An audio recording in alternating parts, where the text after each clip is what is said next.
in the wilderness of my feelings, in the dreariness of my dreamings, sweet, and you are sweetest thing. You're my love.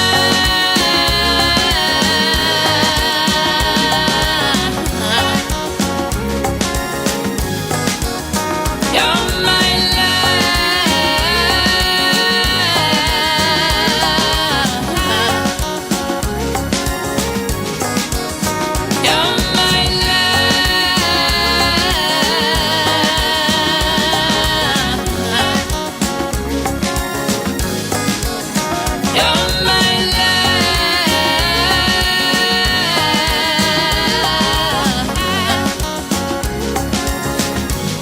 You're the sweetest thing I've ever known.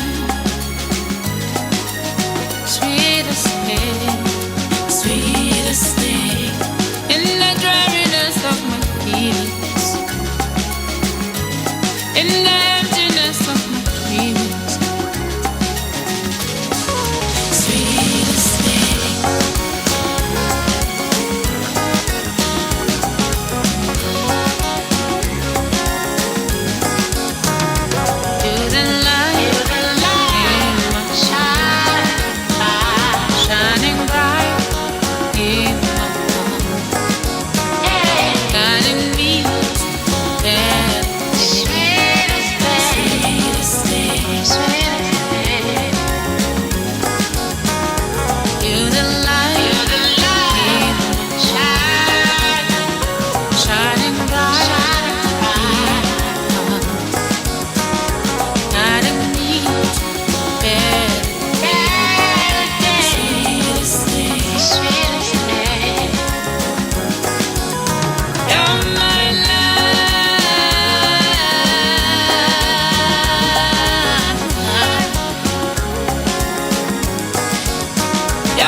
It is Simpiwe Dana coming through with My Light. That is how we kick off this Tuesday afternoon. This one coming from the album Firebrand that was released back in 2015, if I'm not mistaken. Kunle Ayo also in composition, credited with composition and co-writing this particular song. And of course, you know, Kunle Ayo, well regarded and respected musician within his own right, and collaborating with Simpiwe on this. And I don't think it was the first and last of the collaborations between the two talented artists.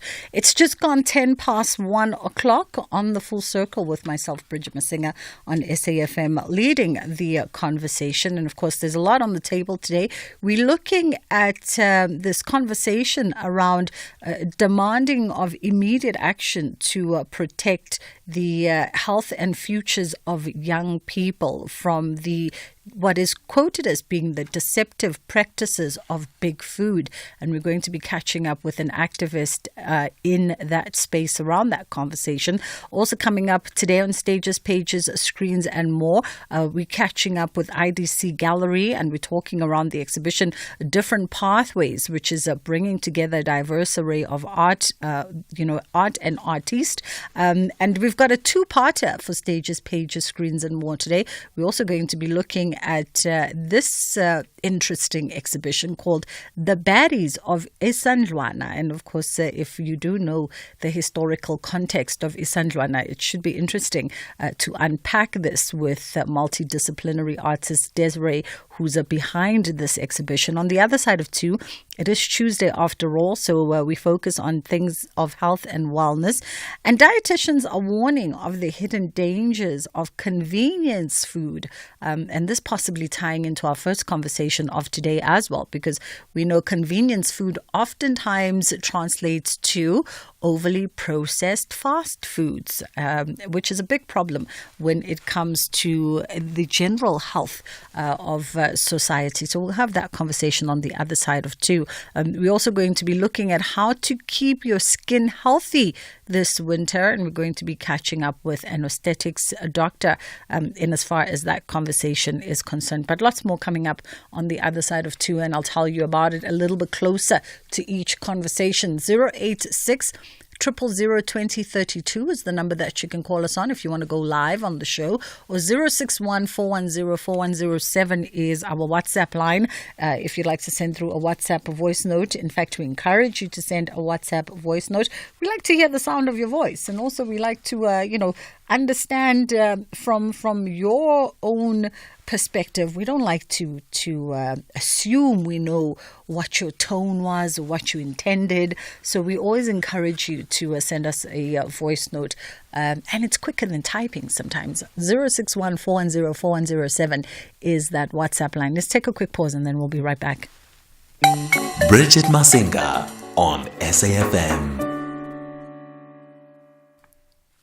As we catch up now with Simphiwe Masilo, who is an activist and Youth Gender Action Plan project leader. So big food companies are under scrutiny for potentially misleading consumers about the healthiness of their products. And this issue is particularly of urgency for children who are increasingly suffering from diseases such as obesity and other related health issues. In fact, globally, over 220 million children aged between the ages of 5 to 18 are obese, with South Africa seeing 1 in 5 children under 13 years old affected, which is actually twice the global average. And so we thought we'd invite Simphiwe Masilo and have this conversation, who really advocates in this space. How are you doing this afternoon?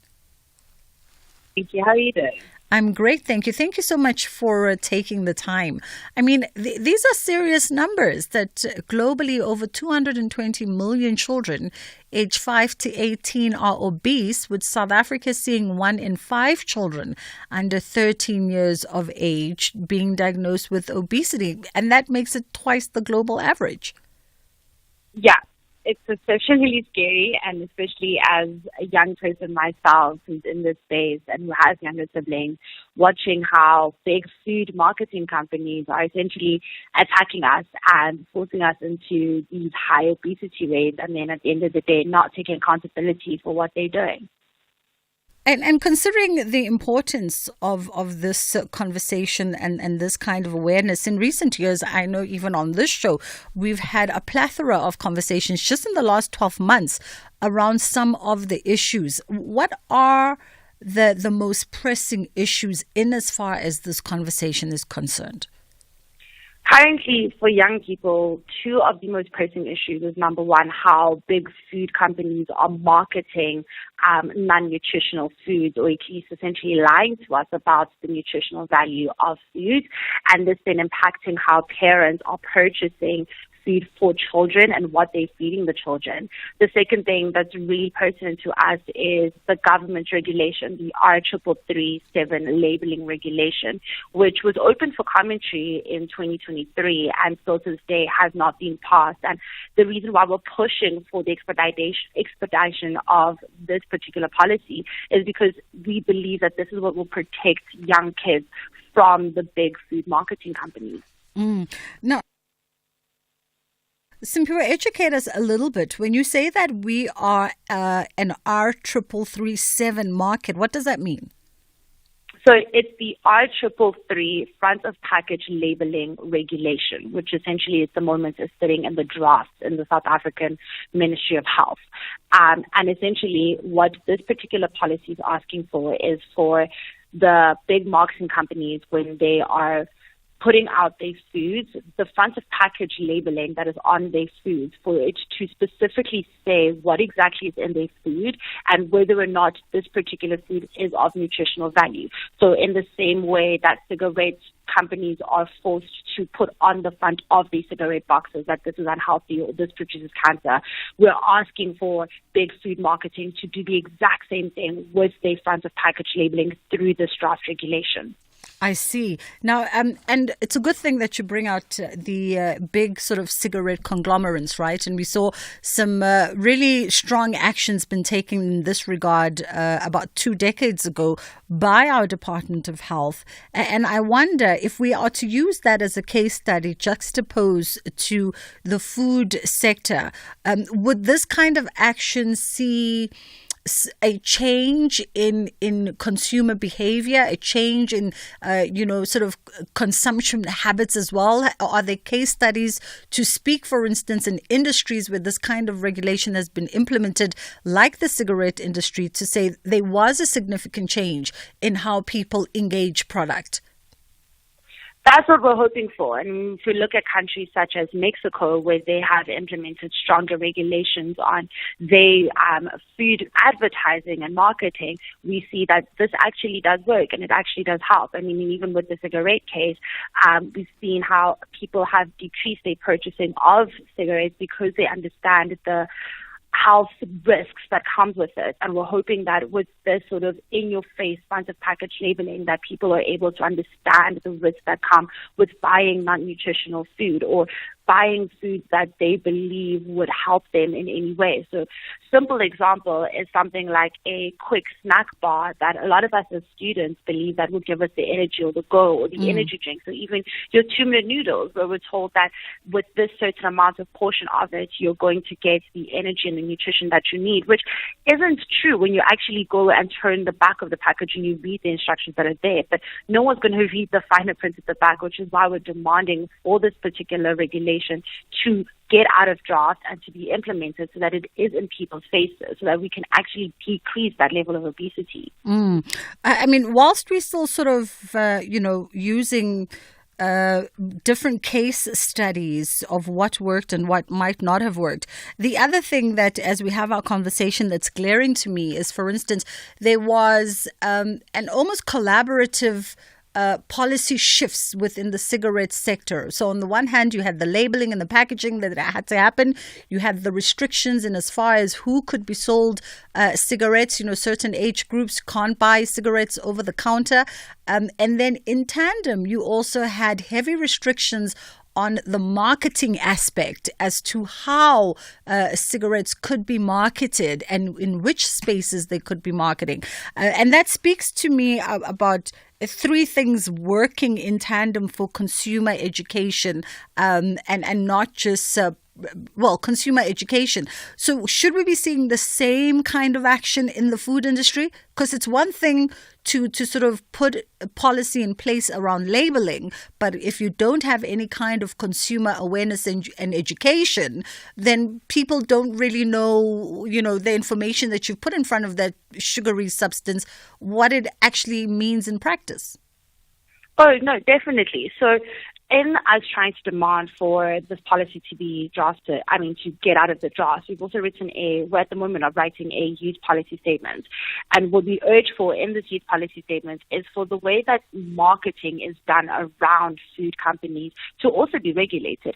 Something as simple as just driving on the highway and seeing on a billboard this huge burger or this chips that you're told is going to give you the go, give you the run.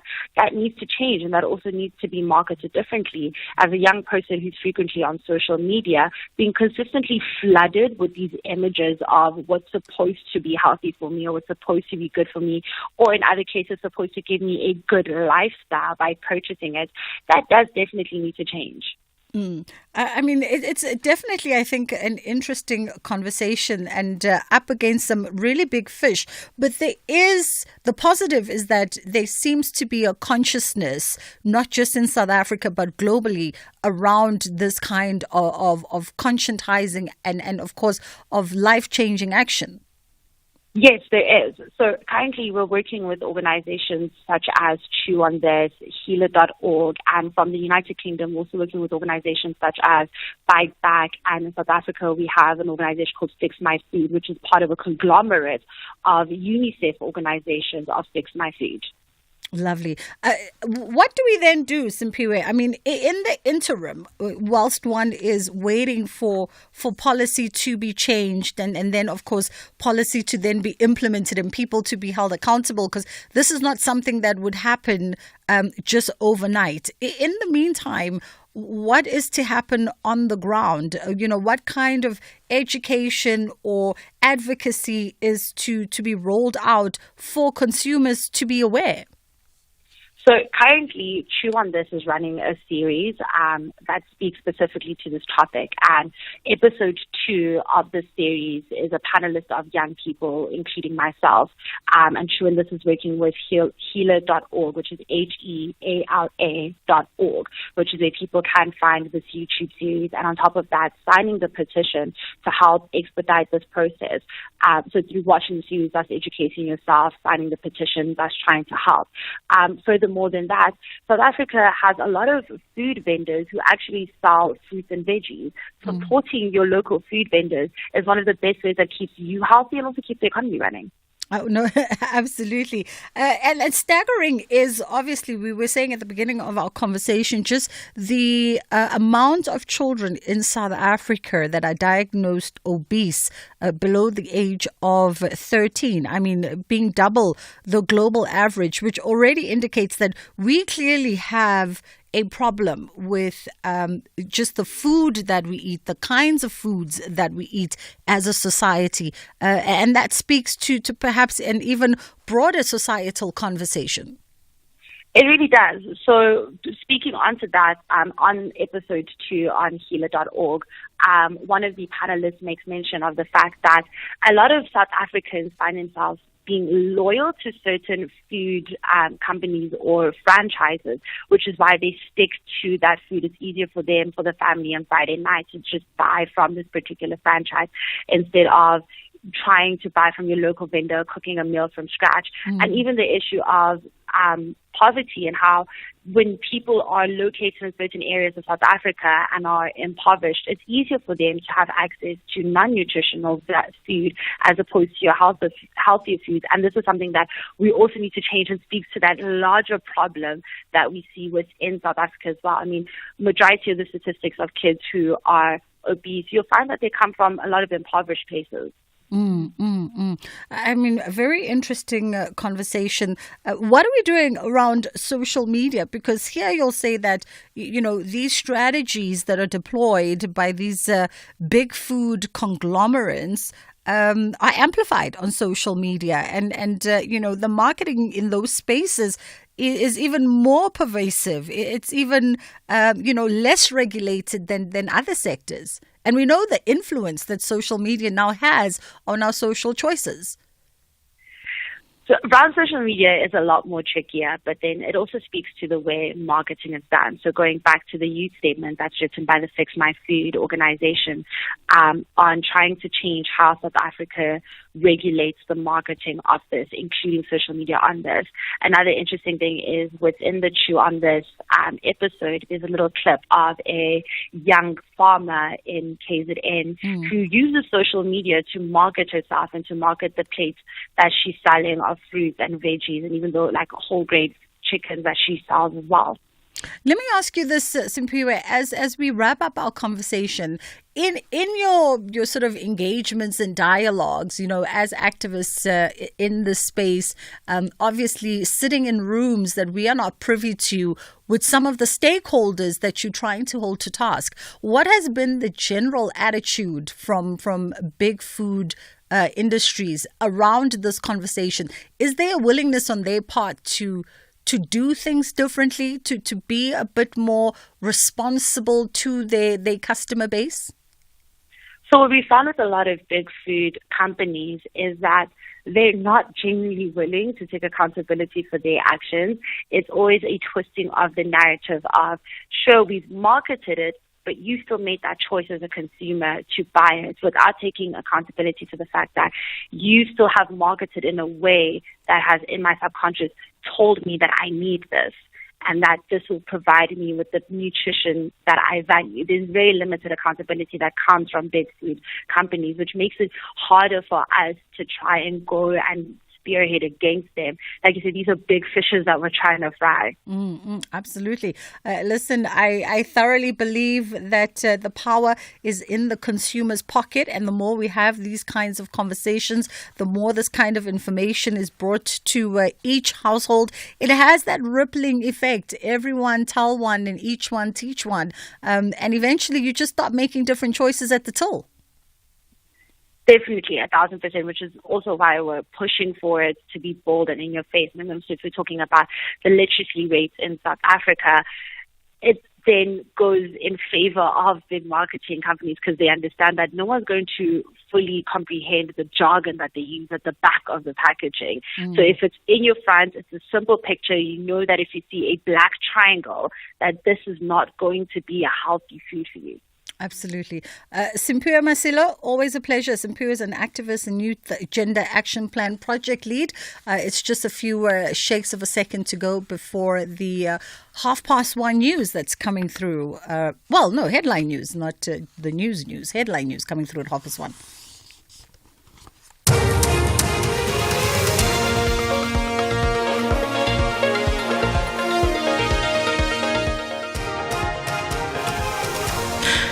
Good afternoon, I am Utsi Lesaku with your news headlines at 1:30. Impeached judge and MK Party MP John Hlophe will serve on the Judicial Service Commission. This decision was taken by the National Assembly at its plenary sitting earlier today. The 24-year-old man accused of raping a 77-year-old woman in Matibidi near Graskop in Mpumalanga has been remanded in custody. The accused appeared in the Dinky Periodical Court. And the UN says there's a high likelihood that Russia was responsible for yesterday's deadly attack on the children's hospital in the Ukrainian capital, Kyiv. Details at 2 o'clock. The Full Circle with Bridget Masinga, Monday to Friday, 1 to 3 p.m. Stages, pages, screens, and more on The Full Circle. All right, it is stages, pages, screens, and more. And we're having a look at this new exhibition. It opened on the 22nd of July. It's called Different Pathways. And it's done in partnership with Business and Arts South Africa alongside the IDC Gallery. And it's billed as a captivating group exhibition that's celebrating the richness of diversity and the uniqueness of individual journeys. And we're going to be in conversation now with curator of Different Pathways with the IDC Gallery, Martin Matole. How are you doing, Martin? Martin? Yes, I'm here. There you are. How are you? I'm great, thank you. How are you? I'm good. Awesome. All right, let's chew straight on this one. So it is a group exhibition that's billed as celebrating the richness of diversity and the uniqueness of individual pathways. And that segues us nicely into unpacking the title, Different Pathways. Yes, Bridget. This exhibition was curated by myself under the organization called SLEAF in partnership with BASA and IDC. And it's more than just an exhibition. It is a celebration of human diversity and creativity.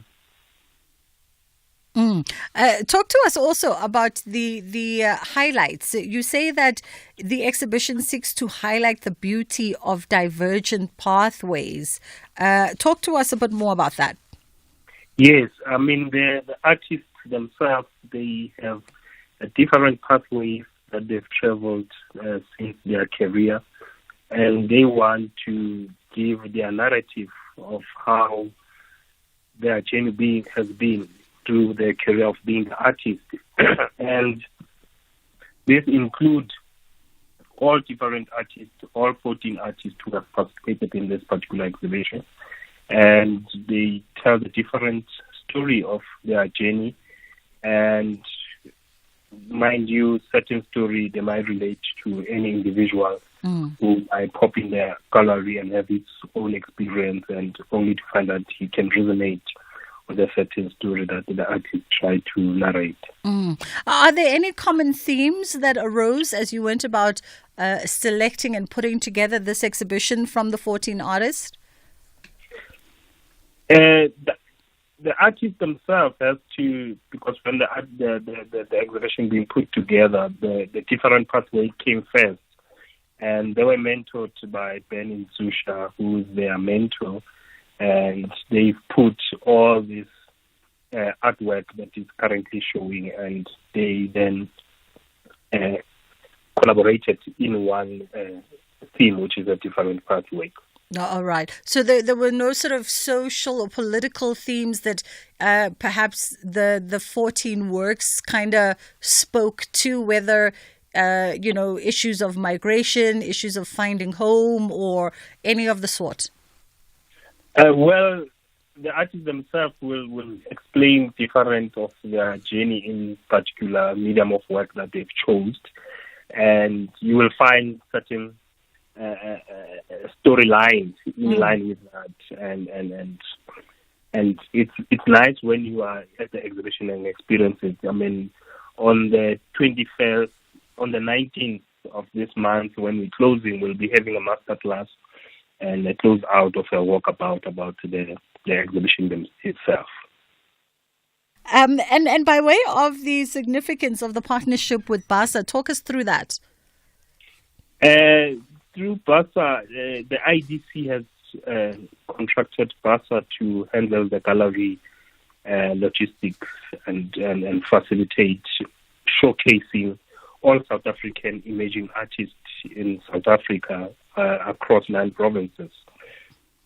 And we then approach BASA, and because we have programs that speaks to developmental of the artists in terms of developing their profile and position themselves as a brand. And the BASA then commissioned us to curate this particular exhibition, and we'll be entering in the new partnership in making sure that in future we are able to showcase other artists from different provinces. Currently, the artists that are currently showing is Northwest Gauteng and Mpumalanga. And we also try to put something together for Women's Month where we can have strictly women who can showcase their artwork on that particular month. Got you. Martin Matole, thank you so much for the time. And Martin, of course, is the curator of Different Pathways, which is showcasing at IDC Gallery in partnership with BASA Business and Arts South Africa. And this exhibition running until the 19th of July. Let's take a quick pause and then we come back and we get into the next one. Stages, pages, screens, and more on The Full Circle.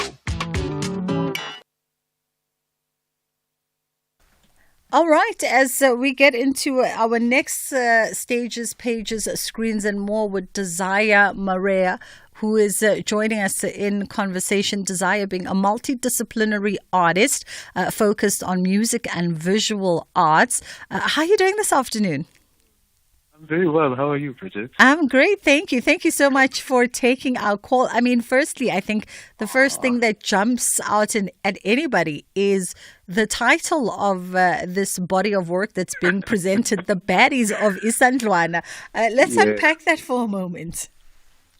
You know, for me, I think I enjoyed the wordplay, especially because the Battle of Isandlwana phonetically is so recognizable, and I thought subverting that and calling it the baddies really carried my message, with what I was trying to say, and trying to highlight the presence of minorities in big historical events, erased minorities.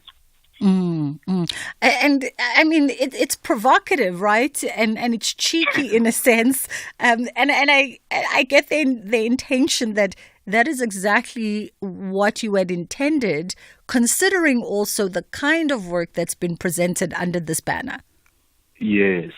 I think, it is cheeky, and I understand that it will be provocative because of the misconceptions, I guess, that are out there about Zulu culture, especially about Zulu masculinity.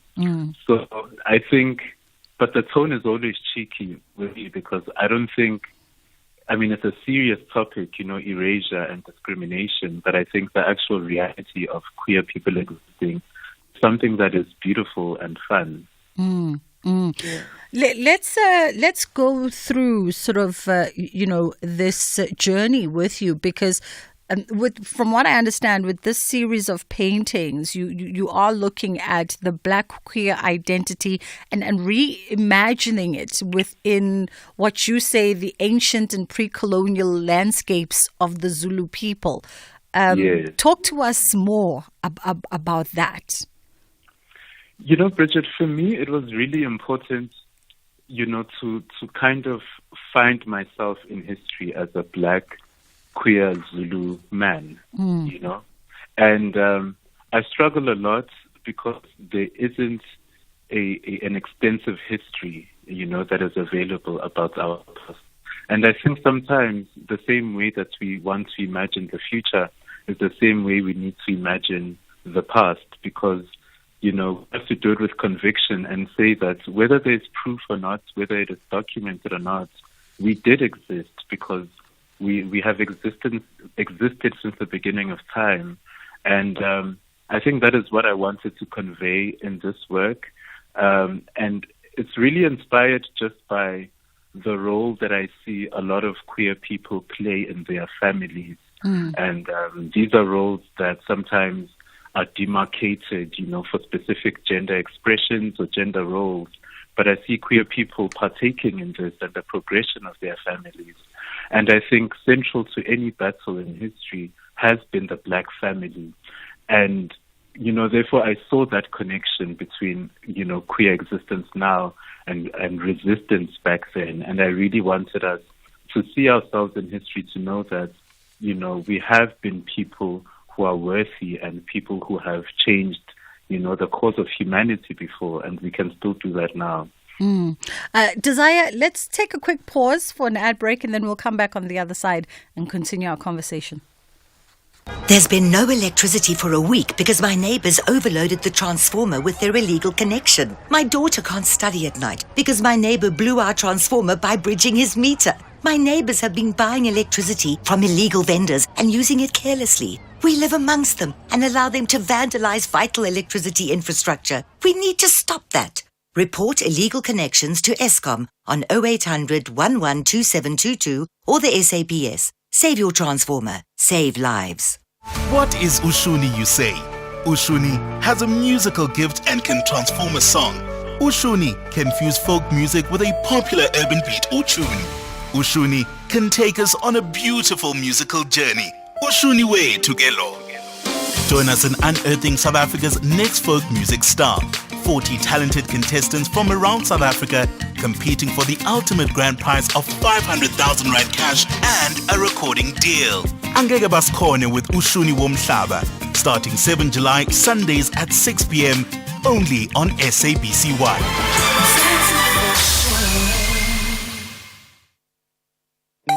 Bridget Masinga on SAFM.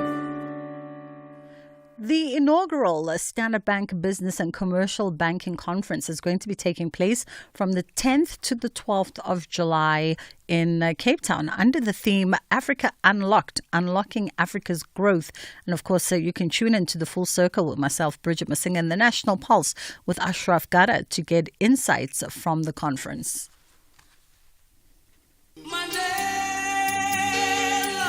Nelson Mandela once said, "It is our hope that people will dedicate their time and effort to improve the conditions within their own community." Let's honor his legacy. SAFM celebrates Mandela Month. The Full Circle with Bridget Masinga, Monday to Friday, 1 to 3 p.m. We are in conversation with artist Desire Maria, who is a multidisciplinary artist, and we're looking at the exhibition, The Baddies of Isandlwana. And here, of course, the artist places Black queer lives and their identities being reimagined within an ancient and pre-colonial landscape of the Zulu nation. If you're just joining us now, we're continuing with this conversation. But what I also love, Desire, is that this body of work, in essence, is also a celebration and a recognition of love, right? And love here being used as metaphors that speak to a whole host of different things. Yes. Love is a beautiful thing and it's universal. And I think the biggest challenge in the painting was capturing, love as an essence. Because I think more than anything, I want people to walk away having recognized humanity, in the work, recognized universal things that they too experience. When we sort of began our conversation, I was using words like it is a cheeky, a sort of challenging body of work. And I think also I read somewhere that it was in your words, I think, where you write that it speaks of the courage and the fearless embrace of vulnerability within the bounds of brotherhood. And if we have to put it in the context of the Battle of Isandlwana, where King Cetshwayo led the Zulu warriors to this victory against the British, there were a lot of intrapersonal dynamics amongst, or that we can maybe infer that were happening amongst just the Zulu nation at the time, primarily Zulu men in context of that history. Yes. It's such a beautiful history when you think about what it actually takes to unite, as brothers, to defend something. And when you really think about what they're defending each other's families, and each other's children and each other's homes and also each other's futures.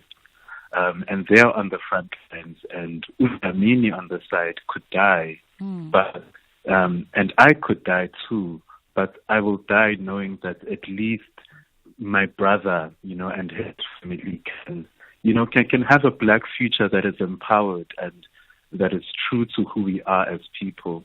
So it goes back to I think what we spoke about before, about love being central in all of this, and intimacy also being an element that is ever present, even in war.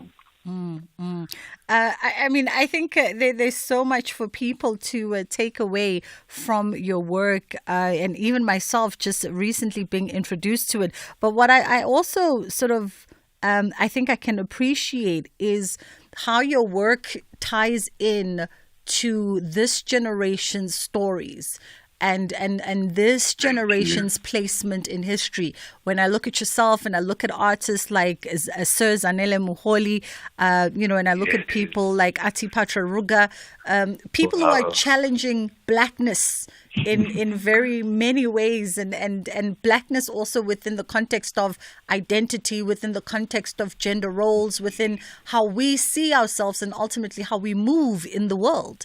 Yes. Thank you so much for that, and for mentioning me amongst people who I recognize as my heroes. Zanele, Sir Zanele Mholi and Asipatra Khuga are like mentors of mine in a way. So thank you for that. Oh, look at me. Now, for anybody that wants to see the baddies of Isandlwana, please tell me that, we can catch it somewhere for a while. Well, it's going to be running for the whole month at Eclectica. Oh, we just lost you there for a second. It's running for the whole month at Eclectica Contemporary in. Oh, man. Okay, the line is letting us down in the last moment, but it's at Eclectica Contemporary. That's where you can catch the baddies of Isandlwana as presented by Desire Maria. We'll do a quick Google search to see where that space is, Eclectica Contemporary. I've never heard of it myself, but, I don't profess to know every single artistic space out there. So we'll do a quick Google search and find out exactly where that is located. It's fast approaching 10 to 2 o'clock. And, of course, Kids Corner is coming up in just a matter of minutes. On the other side of 2, we're continuing on our health and wellness theme. It's Tuesday after all, so after 2 o'clock, we focus on matters of health and wellness. And we're going to be having a conversation that ties into the first one that we had, where dietitians are warning of the hidden dangers of convenience food. And when we think about convenience food, well, what jumps to my mind at least is processed foods, highly processed foods. But I'm sure there's a lot more that comes within this category of convenience foods. And also, while we're still on issues of wellness, how to keep your skin healthy this winter. Right? How to keep your skin healthy. It's very important, considering that your skin is the single biggest organ in your body. Yes, it is. It's the single biggest organ in your body, living organ in your body, covering you from head to toe, back to front, left to right. So we're going to be having that conversation with an aesthetics doctor coming through just after 2:30 o'clock. Our lines do remain open on 086 000 2032 and 061 410 4107. And maybe we should ask you, by way of segueing into our next conversation, whether or not you actually think that enforcing some kind of food labeling policies, as you heard Simpiwe Masilo tell us earlier, enforcing some kind of food labeling policies will actually help in as far as, educating us about what we consume. If you just look at your behaviors when you are grocery shopping or when you're ordering food, do you much care about what's on the label of the things that you pick up on the shelf? And if there were symbols or words that were used to alert you that this contains X amount of sugar, this could cause this, that, or the other, ailment, would you actually make different choices when grocery shopping? Would you stop and think about, okay, maybe I shouldn't buy this food because it has a danger khafar food labeling warning on it? I don't know. Let us know. I'd love to know. I actually would love to know, honestly. I would love to know if food labeling would change your behavior and how you shop for food. 061 410 4107, or you just wouldn't care.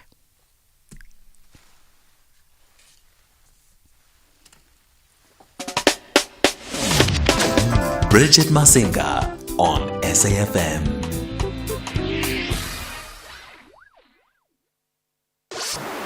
This program is brought to you by SABC Education, enriching minds, enriching lives.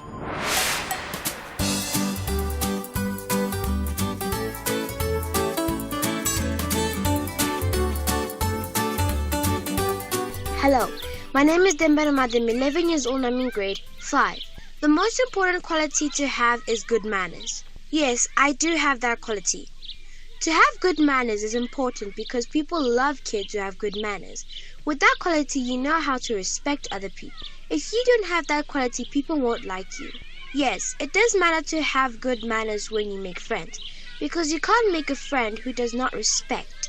You need a friend who respects what you do, who does not judge your actions, and who is trustworthy. My name is Lwanzi Sangwane. I believe the best quality that one should have is kindness. I do believe that I do have kindness, and I am very, very kind. I believe kindness is so important to have because you never really know what one person might be going through. And what if your kindness is something that brightens up their day?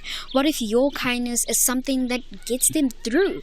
So I believe that it is always important for you to be kind to people. And kindness also goes with respect. If you are kind, it shows that you are respectful towards other people and that you do not look down on other people, no matter what the situation might be. I believe that it does matter to make friends or to know people that have this quality, because I don't think anyone would want to be friends with someone who is rude and disrespectful. So I believe you should make friends with people that you like, and things and specific qualities should make a person, and specific qualities should be the reason why you like that person. Good day, my name is Monet Angel Nengobera. The quality that is the most important to have is respect and loyalty. Yes, I do have those two qualities, and I think it's important to have those qualities because as young individuals, they get to build us up for the people that will become tomorrow, and also the people around us get to see the improvement in what we are taught at home. Also, having respect is one of the things that make us live peacefully with the people around us. Yes, it does matter when I'm making friends with the same quality or getting to know people with the same quality that I have, because that way I know that I can go to them and ask them for help and they can help me, or we can get along in a very good way. So I encourage each and every one of us to learn how to value the quality in others and encourage them to articulate why those qualities are important for building strong friendships. Thank you and have a lovely day. Hello everyone, my name is Lorraine Moyo. I am 12 years old. The quality which I think is most important to have is communication. I do have that quality. I think why it's important to have that quality is because sometimes if you go into a fight, you have to solve it through communication, especially with your friends. And yes, to me it does matter that my friends have that quality, because if they fight with me and they don't have that skill, then we won't be able to be friends anymore, because they do not solve it through communication, and then they'll just ignore me because they do not have that quality. So that's why I think it's very important to have the quality of communication. Thank you so much for listening to me. I hope you have a wonderful day. Bye. Good day, parents. My name is Kapiamba. My surname is Dainabo. The qualities I look for in a friend are kindness, trust, and forgiveness. The most important quality every child must have is forgiveness. If you don't forgive, you will start hating people. Good afternoon. My name and surname is Piovish Mpembe. The qualities I look for a friend is to be kind, helpful, sharing, and to never bully each other. And for the children should go to school, focus on their work, never bully each other, be kind. Thank you. Hi everyone, my name is Asanda Chabalala. The qualities I'm looking for in a friend is honesty, caring, and a loving friend. The most important quality every child should have is to be honest, because if you lie that something is on fire and is not true, people won't believe you when you tell the truth next time.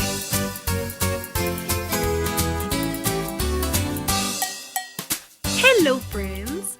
Today let's discuss some important qualities that we should develop to build strong friendships. Traits like humility, kindness, honesty, and respect are key in earning the admiration of others.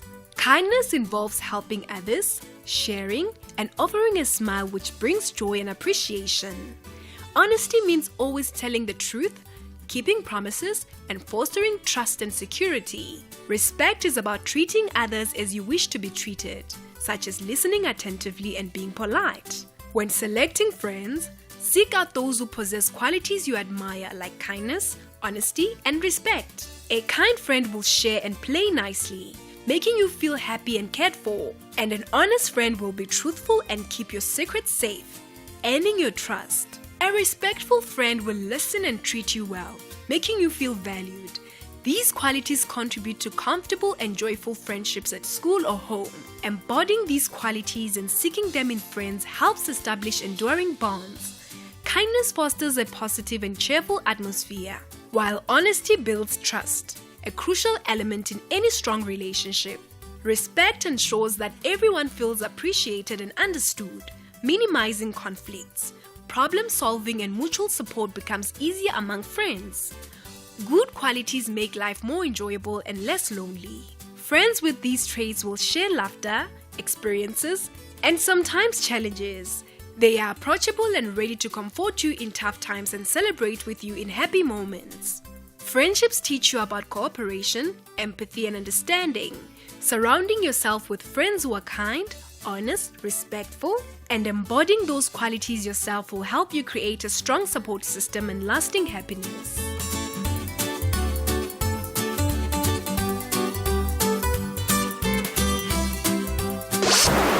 This program was brought to you by SABC Education. Enriching minds, enriching lives.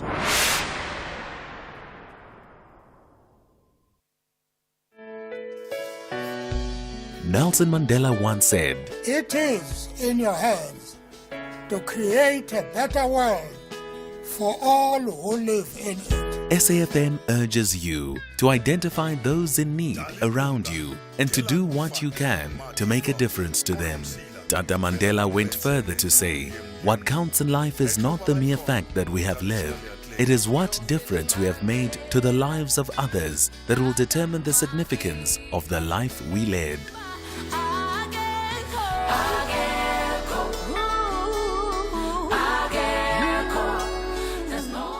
SAFM celebrates Mandela Month. Every person, no matter who you are, what music you're inclined to listen to, and what you do with your weekends, you need a weekend playlist.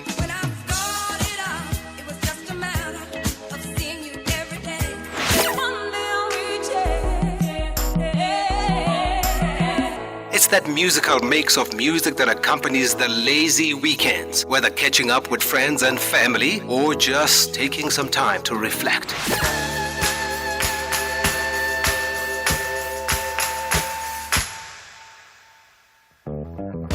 Tune in to The Soundtrack of Your Life with me, Ernest Pillay, Saturdays and Sundays, 1 to 4 on SAFM.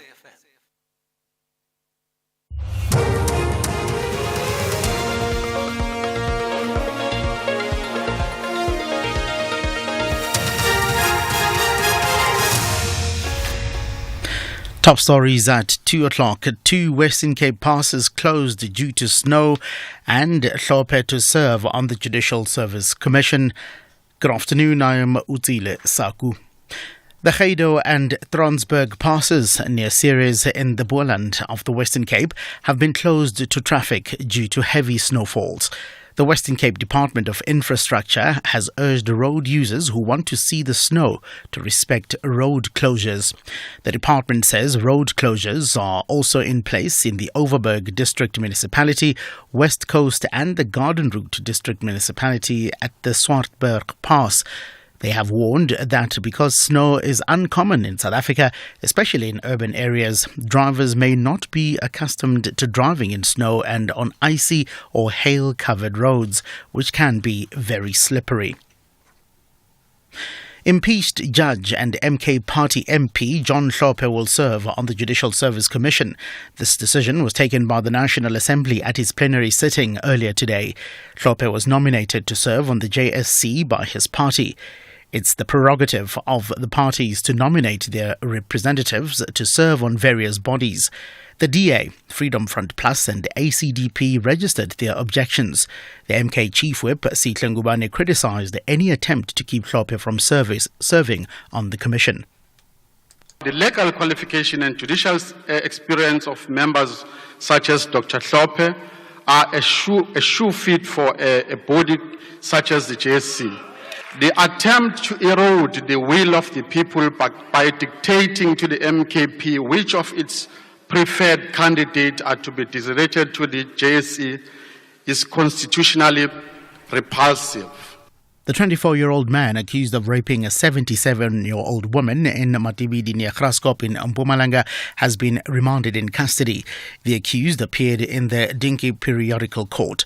It's alleged that he broke into the house of the woman last Wednesday, assaulted and raped her over a 2-day period. The accused is alleged to have committed the crime while out on bail in another sexual assault case. The matter has been postponed to Thursday for further investigation. The son of the elderly woman says they are distraught. I went to see my mother actually in hospital. I saw her. She is not all right at all. And even myself, I didn't cope to talk to her because I was not feeling all right. She's got a lot of bruises on her body, on her face, even some of her ears. He did manage to cut them off. And I don't know what was happening actually. The fire, which affected 400 hectares of farmland in Makhubaskloof Valley near Tzaneen in Limpopo, has been contained. The blaze also covered parts of Georges Valley in the early hours of yesterday morning. Firefighters conducted mopping up operations where the fire continued smouldering today. Mopani District Municipality spokesperson Odos Ngobeni says they're still assessing the damage caused on some farms. The fire is currently under control. From our preliminary investigation is that it might have been caused by an electric pole. We can as well indicate that around 400 hectares of farms have been damaged, including a house around Sapigwa and another structure which is farming, which kept some farming implements. We also have had some damage to some vehicles also around the farm in Sapigwa. The damage now, it's not something that we're able to quantify. Finally, further afield, the UN says there's a high likelihood that Russia was responsible for yesterday's deadly attack on the children's hospital in the Ukrainian capital, Kyiv. Its monitoring mission said video footage and a site assessment indicated the building was directly hit by a Russian missile. Experts contacted by the BBC have come to the same conclusion. The BBC's Danny Eberhardt has the details. Rescue workers continue to search the rubble for survivors at the shattered Okhmedit Children's Hospital in Kyiv, while forensic experts gather evidence, having already found missile fragments. Further doubt has been cast over Russia's claim that the hospital was hit by Ukrainian air defence. From video of the strike, experts consulted by the BBC have ruled out that possibility, citing evidence such as the speed, trajectory, profile of the missile and the sound. Their consensus was that it was a Russian cruise missile and that visual evidence supports the fact that it could be of the type the Ukrainians say it was. Recapping the top story, the Gedo and Transberg passes near Ceres in the Boland in the Western Cape have been closed to traffic due to heavy snowfalls. I'll be back with headlines at 2:30. SAFM 104 to 107 nationwide, leading the conversation.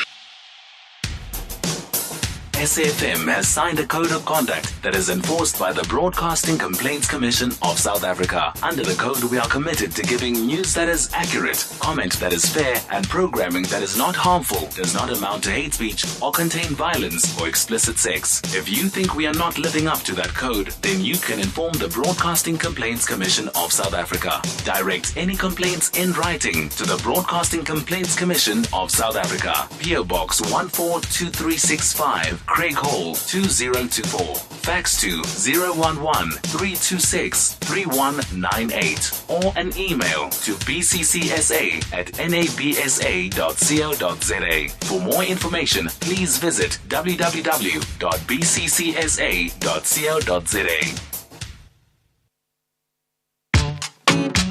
The Full Circle with Bridget Masinga, Monday to Friday, 1 to 3 p.m.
so long.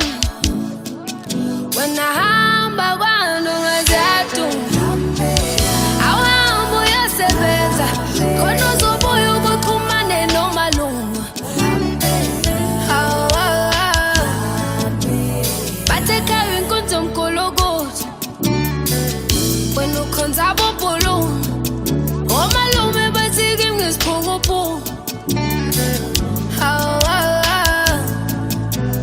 dali wena ungihambela umawe ngiyeza ngizohlala kini ngenxa yento engaphakathi kini dali wakhuluma dale ngokufuna ngizohlala kini dale ngoba wathi uthando lukhona kodinga umasiko odale ngeza mina ngizohlala kini ungeza ngizohlala kini odale mina ngeza ngizohlala kini kodinga umasiko odale ngeza mina ngizohlala kini ungeza ngizohlala kini themba lami ku thando lwethu khulu mabekhuluma sulu nezitha zihlula sithanda uhamba ubuye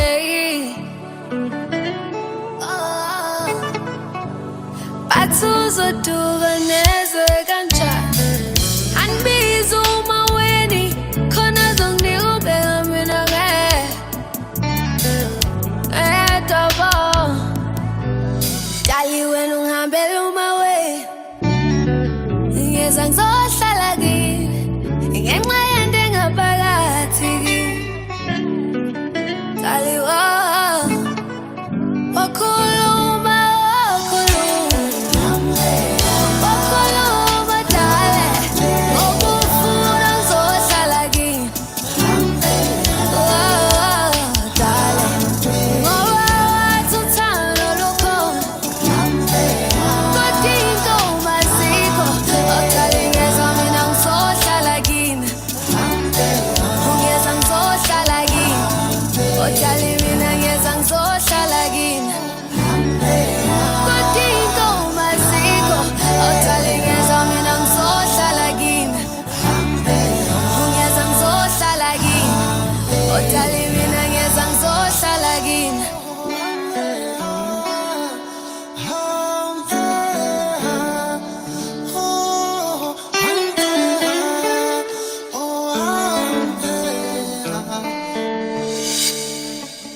It is Luan Lunkulu coming through with Ngiyeza. That was her lead single from the album Imizwa. And well received, that album, indeed. People were waiting for it. She had some features as well, I think, with Inkabi Zezwe. And she's collaborated with a few artists who sort of tick these interesting gender crossover boxes. So you can hear this new sound that's coming out, particularly from KZN artists, that fuses the old and the new in interesting ways. And Luan Lunkulu is one of those breakaway artists that South Africans are just absolutely loving. Another beautiful song from this album, Imizwa, is the single Eyami. Oh, what a beautiful romantic pop single that is. So it's just quintessentially lovely. That is how we kick off the second hour of the show. Of course, on Tuesdays after 2, you know that we take a health and wellness skew. And today we are focusing on the importance of dietary fiber and how it contributes to our overall health, especially during winter when we tend to eat more unhealthy foods. You know, we're all about the comfort food cravings at this time of the year. So how do we then bring more healthy dietary fibers into our diets? And we'll look at the hidden dangers as well of convenience foods in this conversation. And we have a dietitian, Umbali Mapoli, joining us on the line. We're just trying to get a hold of her right now. But this conversation ties into the first one that we had earlier on about labeling, food labeling, and whether or not I wonder as you shop, as you go about your grocery shopping, are you conscious of food labels? You know, what is contained within the food items that you buy?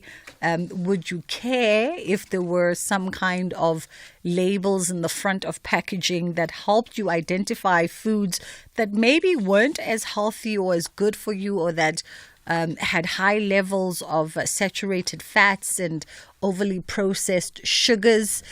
Would you care to see those labels from the jump? Front of package labeling. 061 410 4107 is the WhatsApp line that you can WhatsApp us on, or 086 000 2032 is the number that you can call us on. And we've got Mbali on the line. Mbali, how are you doing today? Hi, Bridget. I'm good. How are you? I'm great. Thank you. And of course, my guest, Mbali Mapoli, is a dietitian. And we're talking about the importance of dietary fibers and, of course, the dangers of convenience foods this afternoon, Mbali. Maybe let's talk about, firstly, let's try to understand when we talk convenience foods, what food categories are we looking at here? So convenience foods are foods that are quick to eat. They're almost ready to consume. And I think the big thing is not necessarily that all convenience foods are unhealthy or they're not nutritious. It's just there are those that are ultra-processed foods that are part of the convenience food category. Those are the ones that tend to be a bit problematic because usually they are high sugar, and they are high in calories, and they don't usually fit the category of meeting the nutrients or ticking the nutrients boxes. So those are the foods that are a bit problematic. The ultra-processed foods, which are part, obviously, of the convenience foods. We often say something like frozen veggies fall under convenience foods because it's quick. Like it's already chopped up and ready for you to just quickly cook. So you see now, and frozen veggies are nutritious. So that's why we then extend it and talk about the ultra-processed foods, which are foods that tend to be high sugar and not as good in nutrients as the other convenience food in the same basket. I see. All right. So basically, not all can be painted under the same brush when we talk convenience foods. So I was a little correct in thinking that maybe when we talk convenience, we're talking more of the processed foods, we're talking more of the fast foods, foods that are high in salt, high in sugars, with very little by way of nutritional values.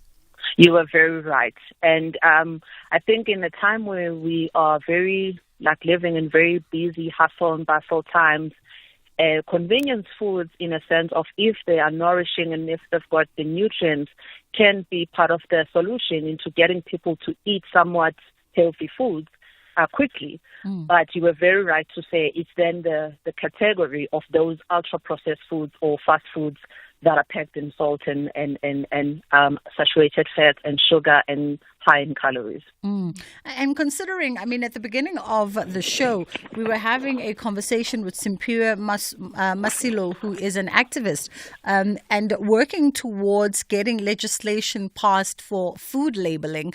And part of the interesting facts that came out of that conversation, for instance, was the obesity levels in South Africa for children below the age of 13 being double that of the world children population.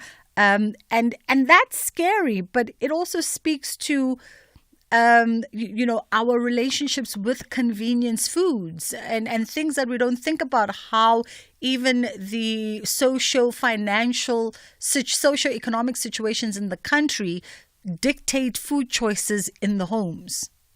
Yes, when it comes to child obesity, it's very sad to witness, because 10 years ago we were looking at the numbers climbing and we thought 2024, by this time it would have been 2023, 2024, it would have improved. But we've seen it, as you're saying, it's doubled now, and it's such a frustrating point to be in as South Africa, because obviously it translates to adults in the later ages where now those children will be obese adults. And we're not talking here about a child is just chubby. We're talking about actual childhood obesity, where their weight for height is high.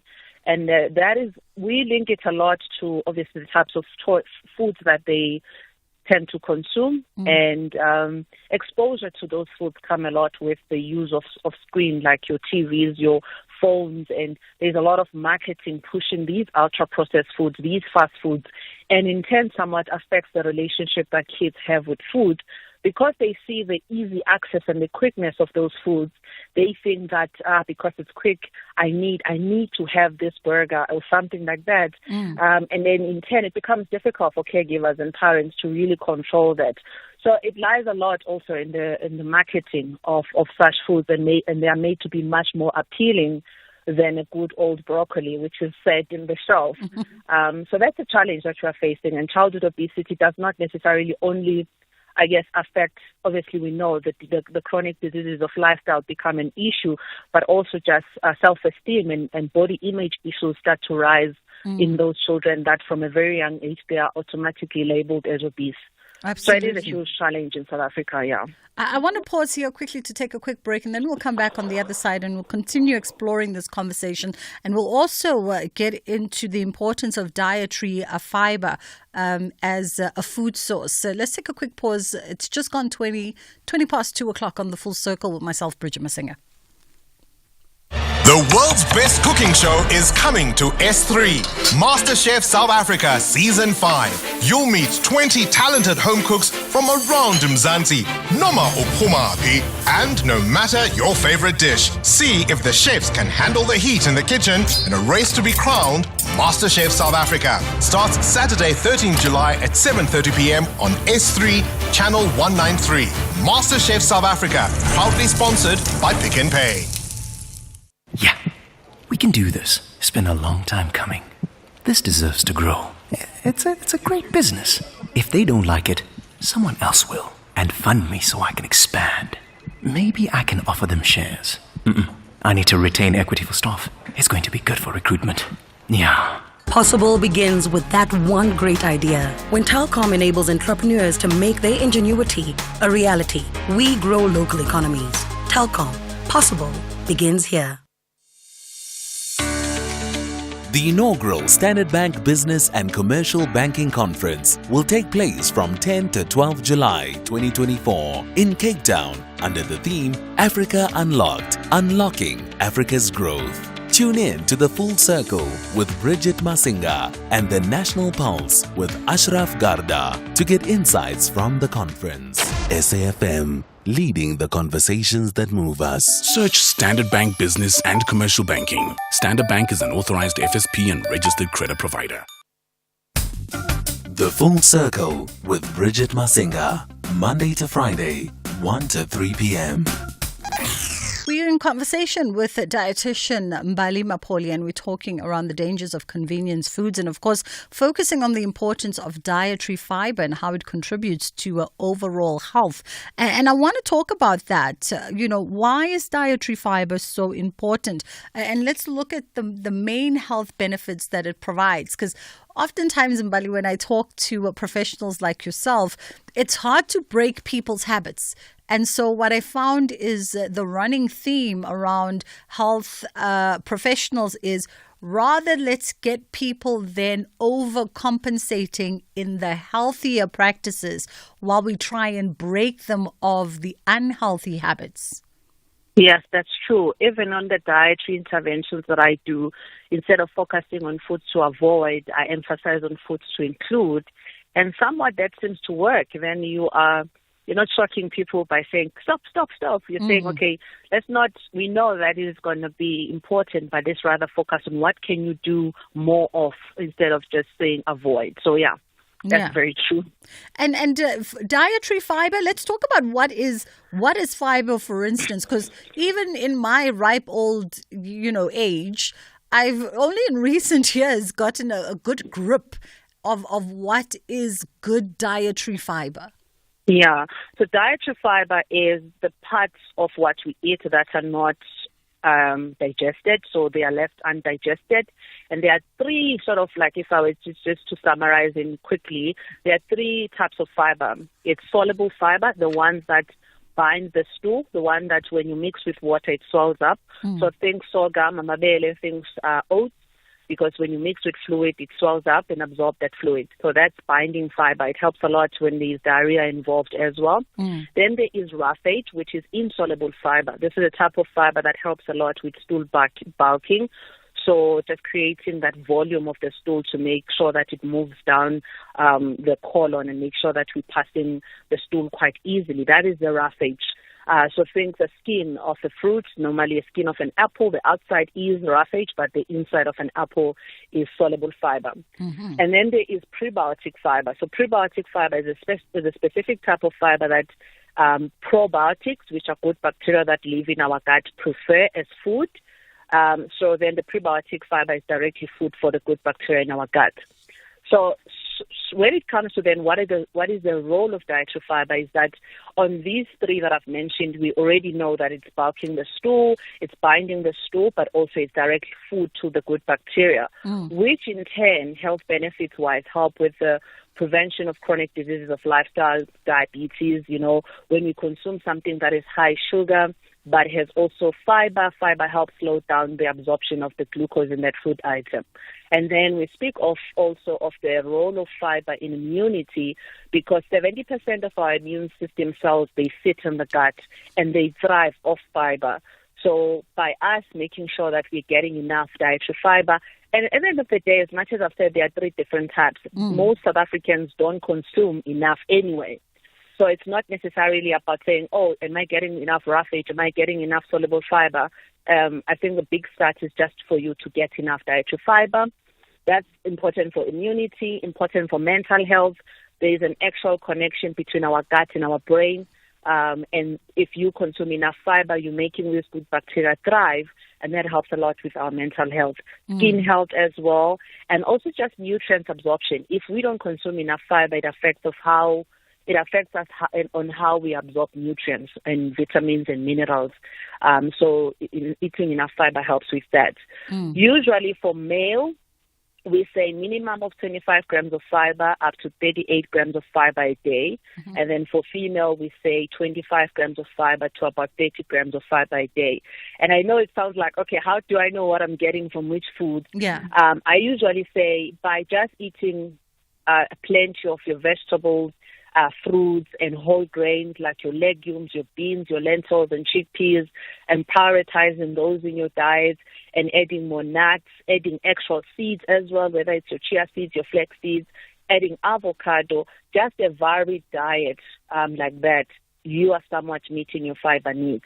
But if we consume, going back to all the ultra-processed foods, they are usually low in fiber. So if you consume a lot of ultra-processed foods in your diet, your total fiber intake for the day is usually very low.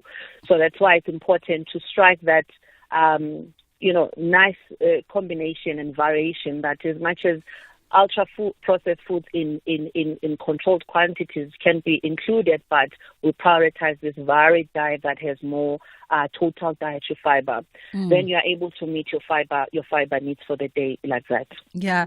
And I think, for most folks, because the natural question would have been, okay, walk us through what are some of the food groups that fall into dietary fiber. But I think in the gist of even what you've just said and the examples that you've just given, really fiber-rich foods speak to the fruits, the veggies, the grains, all of the stuff that's actually the recommended healthier stuff on your plate. So yes. if you just have a good mix of that stuff on your plate or in your eating schedule for the day, you've pretty much covered what then falls under dietary fiber. Yes. All right. That's why restrictive diets that exclude many foods are problematic, because once you start excluding a lot of foods, you are most likely, again, not meeting your fiber needs. So Talk to us, Mbali, about, gut health. Because what you've just said now, when you've run through the three different fiber groups, soluble fibers, roughage fibers, and prebiotic fibers, these three speak to gut health. Yes. And unless you've got some kind of gut situation or gut imbalance, you actually don't realize the importance of gut health for your overall body's health. 100%. So gut health, I'm happy though, when it comes to gut health, that we've seen this trendy way that people are like becoming much more aware that there's something called the gut and it's important. That has somewhat progressed this conversation significantly. But the gut is like the driver of many things. I've mentioned, I touched on immunity. If you've got poor gut health and you're not eating enough fiber, you're not eating enough good bacteria, you're not drinking enough water, your gut health, as much as you might not have an existing digestive disorder, but it will be compromised somewhat. Simple things like having poor skin health for adults, it's sometimes linked to the fact that your gut health is in poor condition. So even anxiety, and we see that sometimes those butterflies are an actual thing, a sign that there's something, obviously unless you are in love and there's that, but there is that vagus nerve that connects our gut to our brain, and that in itself tells us that some even scientists say the gut is a second brain because it controls, it's an engine that controls quite a lot in your body. Fatigue as well. You hear people saying, I'm feeling tired often. Oftentimes it's just because they haven't even passed the stool for days on end, and that is signaling that there's poor gut health.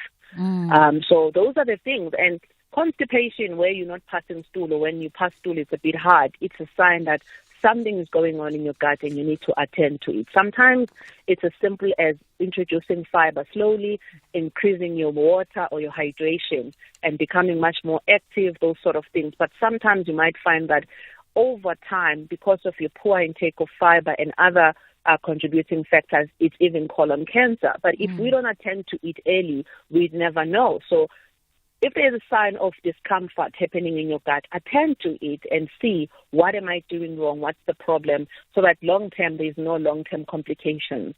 Piles or hemorrhoids are a complication of constipation, and people just sit with it and say it's okay. It's not okay, because then you will struggle, and even to a point where you need to be operated on to remove those hemorrhoids. And that is something that might have started just by you straining in the bathroom because of constipation. Yeah, you've definitely, I think you've illuminated this conversation for a lot of people in more ways than one.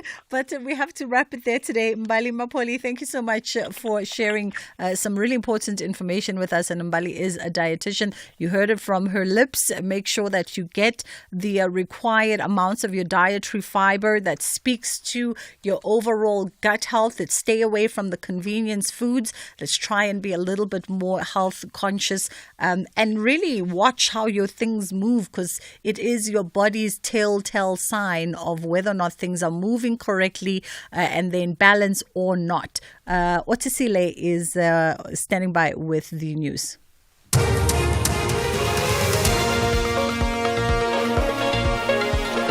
And in the headlines, KwaZulu-Natal police say 2 homemade explosive devices have been found at a mosque in Greenwood Park in the north of Durban. The Geido and Tronsburg passes near Ceres in the Boland of the Western Cape have been closed to traffic due to heavy snowfalls, and the Public Service Accountability Monitor, based at the Rhodes University in Makanda, has called on the Eastern Cape government to explore other avenues to stimulate the province's crippled economy. The province is currently in a recession and shed more than 77,000 jobs in the last quarter. A full bulletin at 3 o'clock. We've got Utsile on, and you're probably like, who is Bridget talking to? Apologies. Accepted. My mind was elsewhere. It's okay. We'll see you at 3 o'clock. Indeed. Thanks. SAFM has signed a code of conduct that is enforced by the Broadcasting Complaints Commission of South Africa. Under the code, we are committed to giving news that is accurate, comment that is fair, and programming that is not harmful, does not amount to hate speech, or contain violence or explicit sex. If you think we are not living up to that code, then you can inform the Broadcasting Complaints Commission of South Africa. Direct any complaints in writing to the Broadcasting Complaints Commission of South Africa. PO Box 142365. Craig Hall 2024. Fax to 011-326-3198 or an email to bccsa@nabsa.co.za. For more information, please visit www.bccsa.co.za. Bridget Masinga on SAFM. Time now to catch up with Dr. Maureen Allam, who's an aesthetics doctor and, of course, qualified medical doctor. And we're looking at how to keep your skin healthy this winter and perhaps some of the things that you can do under the banner of aesthetics medicine to help you. How are you doing, Dr. Maureen? Hi, Bridget. I'm great. Thank you. Thank you for having me. And thank you for the time. I mean, let's piggyback on the conversation we just had with dietitian Dr. Mbali, with dietitian Mbali ahead of you. And we were talking about, dietary fiber and the importance of dietary fiber and the role that fiber plays in our overall health. And even on matters of skin, for instance. We find the importance of having a well-balanced diet, but also having a diet that is conscious of things like fiber. No, absolutely. Because it's all about the gut microbiome and the skin microbiome. And you have a whole skin-brain-gut axis. So when you eat fiber, you're actually feeding the good bacteria in your gut. You get soluble and insoluble fiber. So you're feeding the good bacteria because there's a war going on in your gut between the good and the bad. And you want more good bacteria because that affects, how your barrier of the intestines and the colon is your intestinal health. So it's very important that you don't get a leaky gut. Okay? Yeah. Because if you get a leaky gut, what a leaky gut is that you've got these gram-negative bacteria that finally win the war.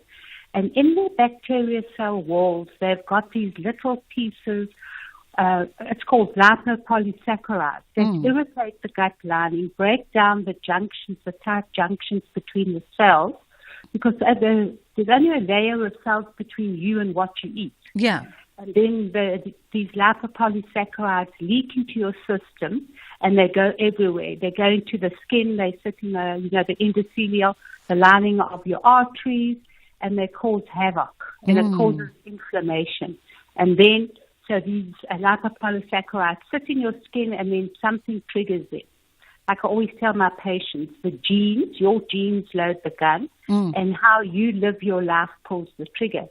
So if you don't eat correctly and you eat all the inflammatory foods like fried foods, processed foods, a lot, just depending on what you're allergic to, what your body doesn't like.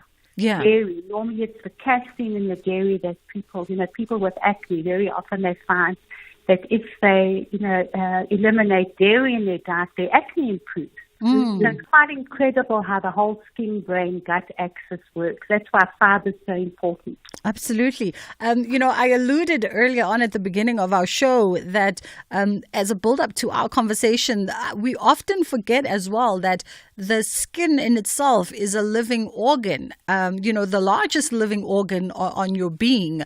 And we really don't treat it as such. We take it for granted. Yes, Bridget, we subjected to so many things. The skin protects you from pathogens on the outside. And your skin is a living mirror to what's happening inside.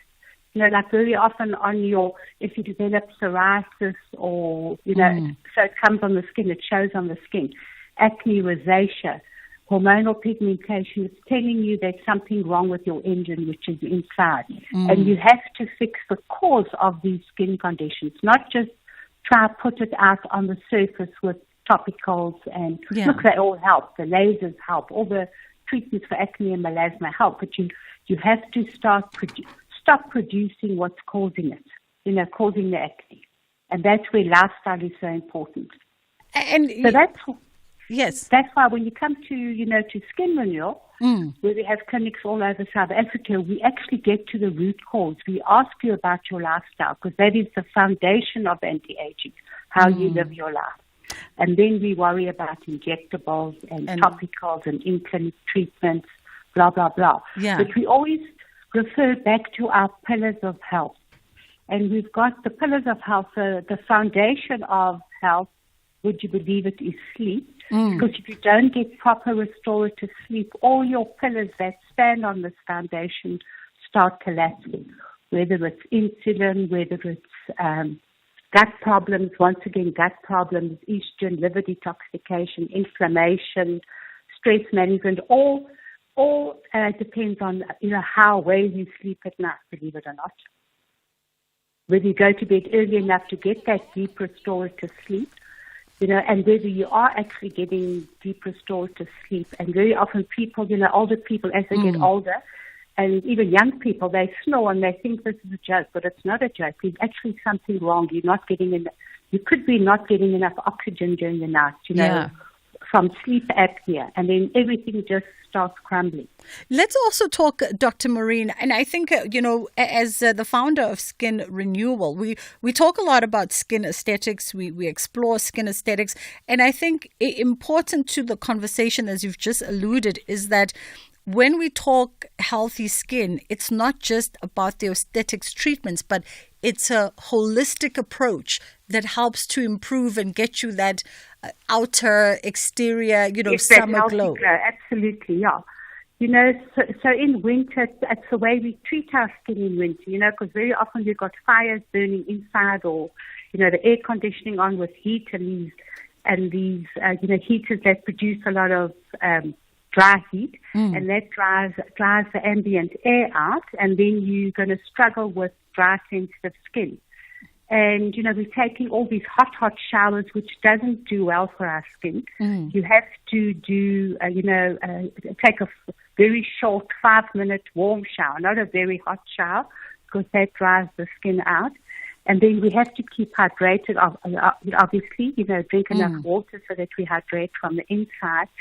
And, if you're finding that you are very dry during winter because of the cold, dry air outside and the warm, dry air inside, you might not, and if you're suffering from dermatitis or eczema, you'll find that if you're not bathing every day, believe it or not, it's actually better.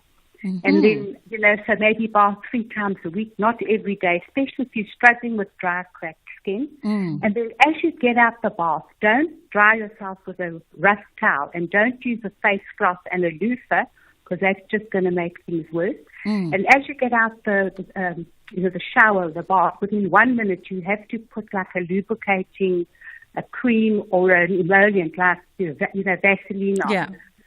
So that's how you have to treat your skin. So just watching it all the time. Absolutely. Especially now in winter. I think definitely those who are interested, because we're fast running out of time, those who are interested can always come and see yourself and your team at Skin Renewals and explore the world of aesthetics treatments, which can be highly beneficial. But quick one, we've seen on the back of social media, we've seen a lot of legitimate aesthetics clinics and practices. We've also seen, though, a lot that have been then unearthed as not being legitimate, or having folks that don't have the real qualifications. Just as a quick note for our listeners, how can they tell the difference between a reputable place and a place that maybe should be avoided? There's a special, which is, ridiculously cheap price for your botulinum or your fillers. Just make sure what they're injecting in your skin, because the numerous, grey market products out there that are have been brought in illegally. There are actually only 3 legal botulinums that you can inject that are, being processed by SAPA, who've, given the go-ahead. And that would be Botox, the Botox by Allergan. You get the Dysport by Ipsen, and then you get the Xeomin by Merck. So those are the only 3. And I just saw this weekend, funny enough, I was presented with photos of people who'd had cheap Botox, and you cannot believe what it did to their skin. They almost got like these gangrenous lesions all over the forehead, swollen eyelids, because it's not about the botulinum, it's what they put into the botulinum. And that's why, like I said to the presenter, botulinum is so expensive. He says, yes, because it's all the safety measures that go through, that it has to go through. So it's very important that if it sounds too good to be true, it is too good to be true. And you could be, injecting the wrong kind of botulinum into your skin. And the same applies to fillers. It has to be approved by SAHPRA because it's a medical device. And very often, if it's very cheap, there's something up. You have to, find out. And very often people don't even find out what they're injecting, the doctors are injecting into them. Absolutely. And then also you have to go to a clinic that they have all the safety equipment there and don't go to a tattoo bar or a nail bar or a hair salon or a beauty salon because that's not a clinical environment. Absolutely. Botulinum and dermal fillers, botulinum is a Schedule 5 drug and it has to be injected by a doctor in a medical setting.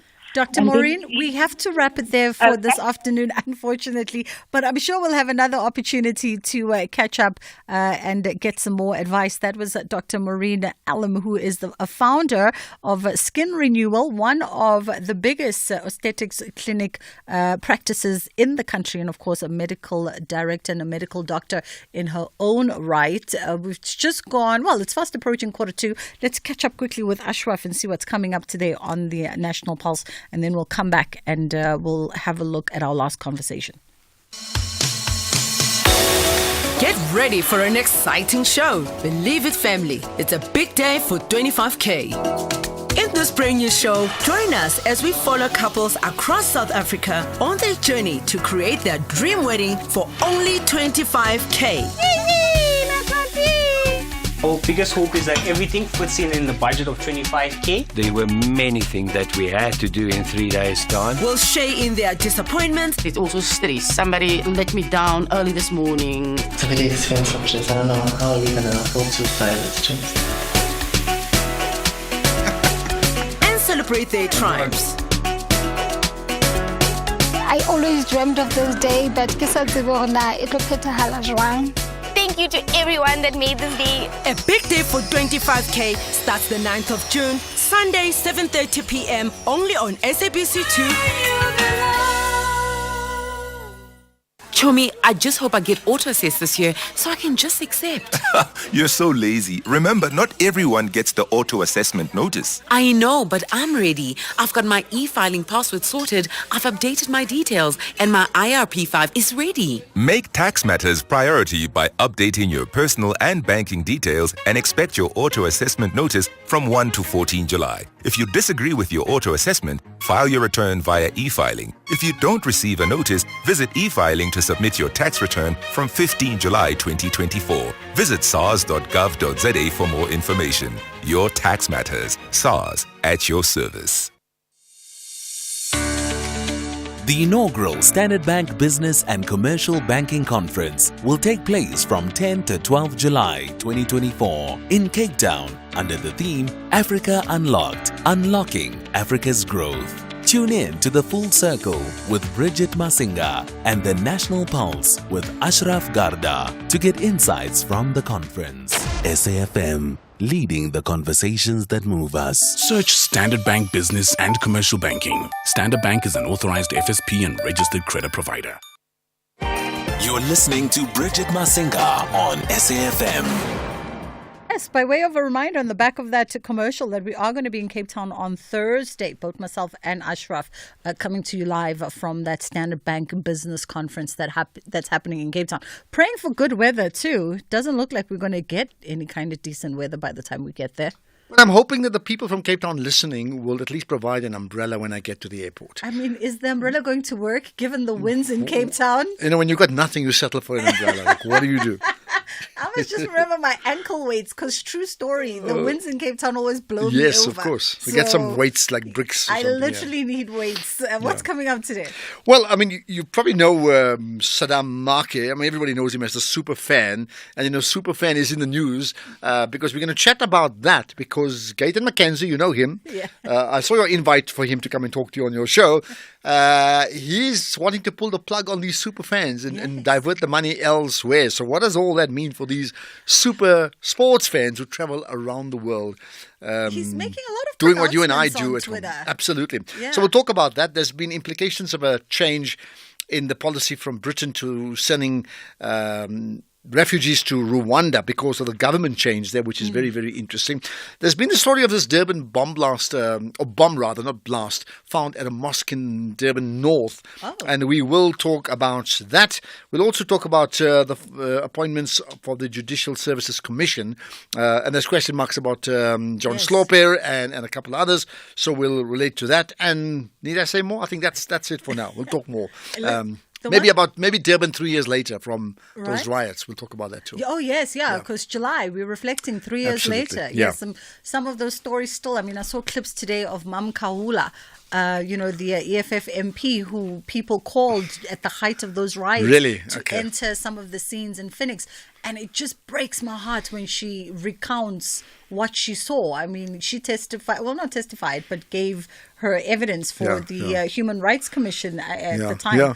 It was just heartbreaking to see that old lady in tears and just the trauma and the pain that she'd had to see and what those families endured. Oh, man. Sure. Okay. In other news, I've never seen a presenter or a DJ or whatever host a show with like a fur jacket, whether it's fake fur. I don't think you have genuine fur anymore. I don't think so. I would suggest that people go to our Twitter feed on X and you can see streaming live, but we'll maybe take some pictures as well so you can see why a person does. It's very warm. It looks snuggly, but I can get the point. It's very warm. Ashraf Gada is coming through 3 to 6. It can never be freezing cold with SABC Sport on board this July. The 12 Nations battle in the Hollywood Bets Cassava Cup will reveal the ultimate Southern African champs. Nzansi's Queens of the Beautiful Game display real passion in the Hollywood Bets Super League. The Germans are in town as Vivian Wiesbaden tackles the Citizens and Stellies, while FC Augsburg clashes with TS Galaxy FC. While Sport at 10 gives you a solid reason to stay awake on Wednesday nights. TKO brings you in-depth analysis in the boxing world. Top sport journalists, table-swirling conversations on the Jonas Vodcast. Meanwhile, Foot Afrique zooms into continental football. Countdown to Paris goes downhill towards the Olympic Games Paris 2024, kicking off on 26 July. NBA Lifestyle, Youth Sport Show Goats Like Us, Final Analysis, EFC 115, and many more. Happy Madiba Month. Proudly brought to you by SABC Sport. For the love of the game. What is Ushuni, you say? Ushuni has a musical gift and can transform a song. Ushuni can fuse folk music with a popular urban beat or tune. Ushuni can take us on a beautiful musical journey. Ushuni way to Gelo. Join us in unearthing South Africa's next folk music star. 40 talented contestants from around South Africa competing for the ultimate grand prize of 500,000 Rand cash and a recording deal. Angeke basikhone with Ushuni Womhlaba, starting 7 July, Sundays at 6 p.m. only on SABC1.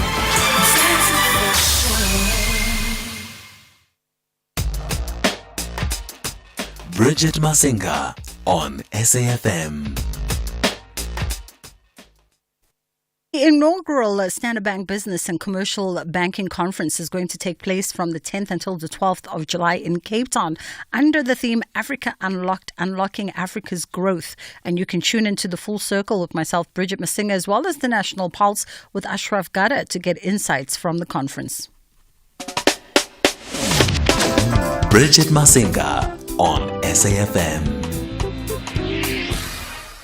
Literally, we're chasing the final moments of the show and we're catching up with CEO of Aligned, Dr. Lungi Nyati, and we're looking at the state of palliative care in the country, some concerns as well as interventions. How are you doing this afternoon, Doc? I'm doing good. How are you? I'm great, thank you. I guess maybe let's first get some grounding around Aligned, who the organization is and what you guys focus on. Sure.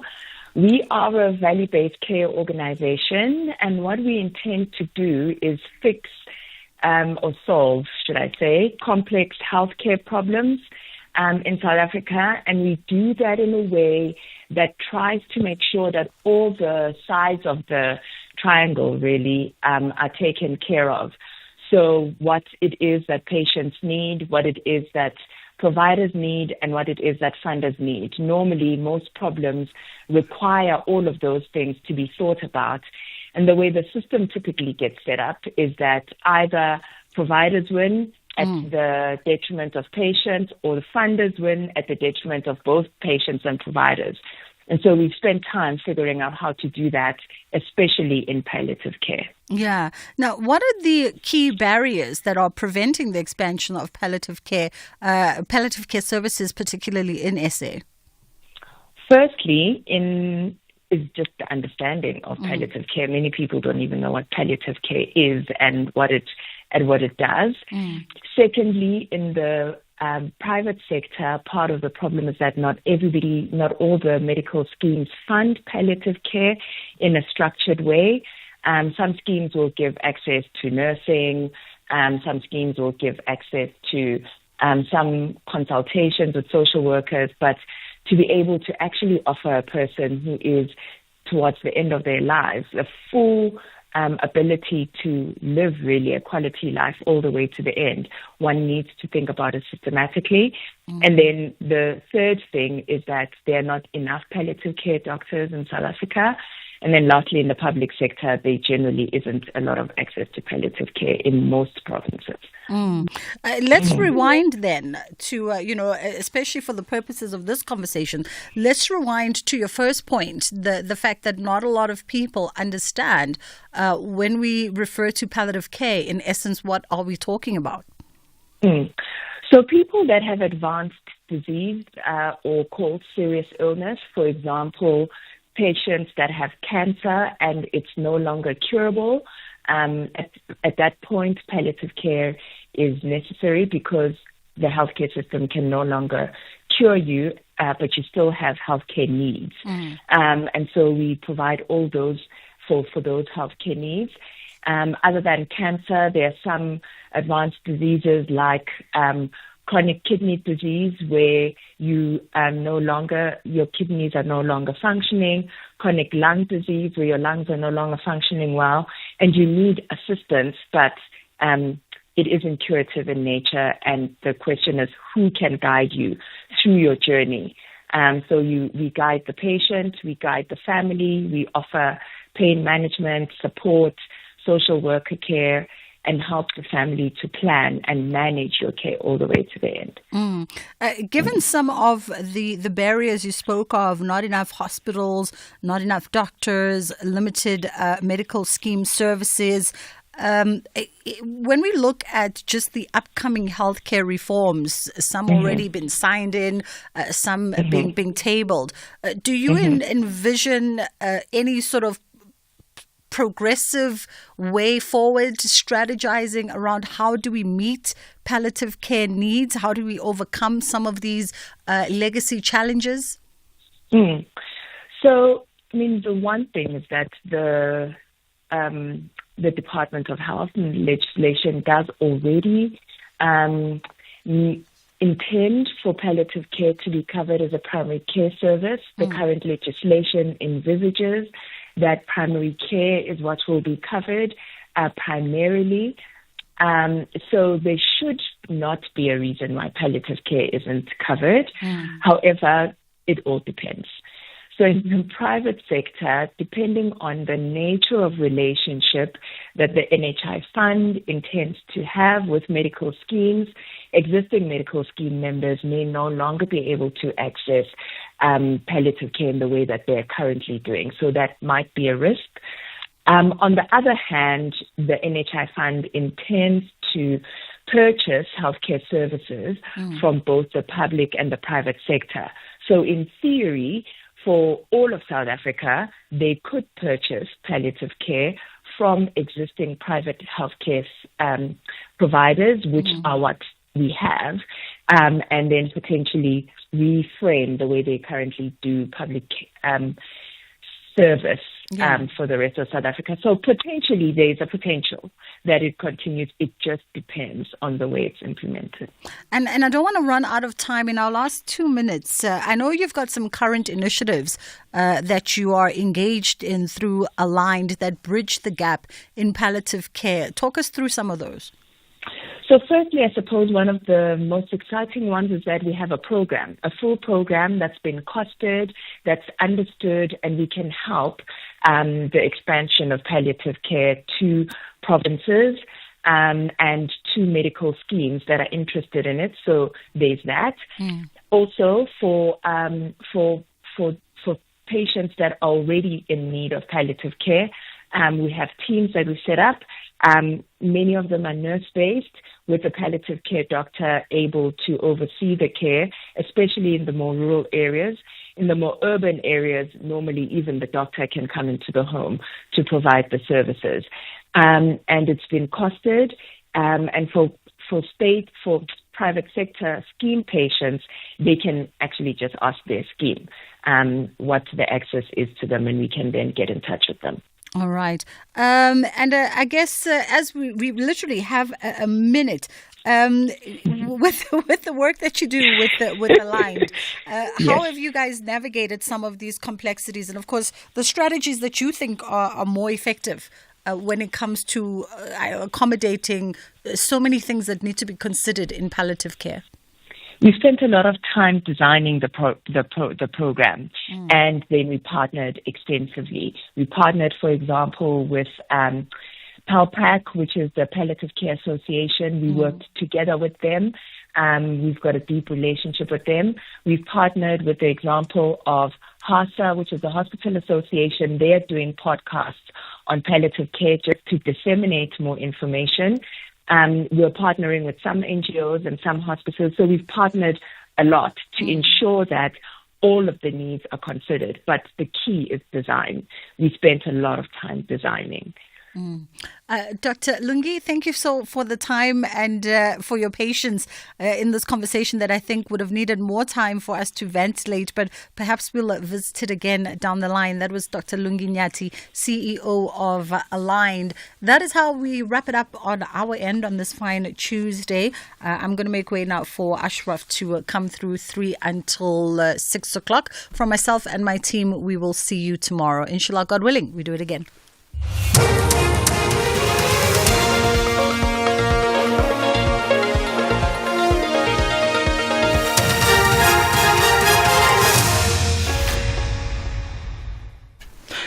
Thank you, Bridget. Top stories at 3 o'clock. Explosive devices found at a Durban mosque, and a call on the Eastern Cape government to stimulate its economy. Good afternoon. KwaZulu-Natal police say 2 homemade explosive devices have been found at a mosque in Greenwood Park in the north of Durban. KZN police spokesperson Jay Naika says the suspects were in Kenneth Kaunda Road when a security vehicle drove past them. He says they fled and threw the explosive devices into the mosque's premises. Naika says it would appear that the suspects were on their way somewhere when they were spotted by the security guard. Police bomb technicians confirmed that it was homemade explosive devices that consisted of commercial explosives. The devices were not set up to